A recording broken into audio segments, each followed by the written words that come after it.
So I guess what I wanted to ask you to start off is, you get into acting. You're starting out. You mentioned that you did you were doing corporate videos, and then you get this call to get in on Star Wars. I mean, what was it like when you show up the first day, on set? I mean, for Force Awakens. Well, I didn't miss doing Microsoft SharePoint tutorials. Right. I'll tell you that. Yeah, I can imagine. Yeah, So, yeah. No, it was fun. It was absurd that it happened that way.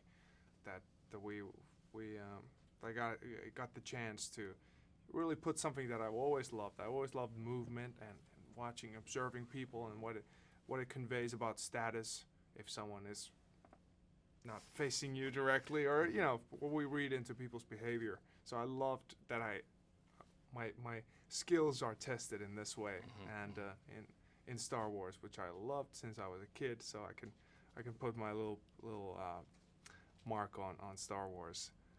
Did Harrison give you a hard time when you joined the set? Oh yeah. He seems to be like a kind of a cranky uncle character. Yeah. He didn't like that I called him Mr. Ford. Don't call me Mr. Ford. Call me Harrison. Just imagine, yeah. But he was great. He was great. You mentioned you've been a Star Wars fan for a long time. Like, what would you say is your favorite Star Wars film? I'm always curious. My favorite Star Wars film, probably Empire Strikes Back. Yeah. From the old ones. But the new ones, I mean, it's. Yeah. I have to say the Rise of Skywalker. Yeah. But after that, Solo is my second. Yeah. Okay. Another thing you mentioned was having to audition for like 5 months, and I was just curious, what were you doing? Like, what did you have to? Waiting. It was a lot of waiting. It? You submit something and then you wait for 2 weeks, and then they invite you over to London. You go and try. They take your measurements. Everything was taken, like every single dimension you have, and you're just. Oh, please, God, let this happen. Let this happen.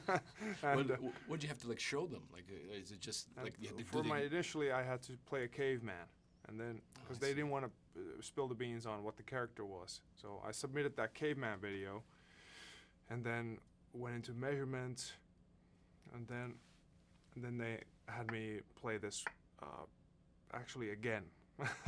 They had me play the caveman again, and yeah, it was multiple visits to London. And many different tapes and rehearsals, and I guess there were, but mostly it was about creating that suit. So they wanted me in early so they could make a decision on whether this is the guy. And I think they'd started on that first meeting. They didn't tell me that, but they started making that suit, and in some of their eyes, I was going to be the one. But I was only told right before we started shooting that I got the part. Yeah.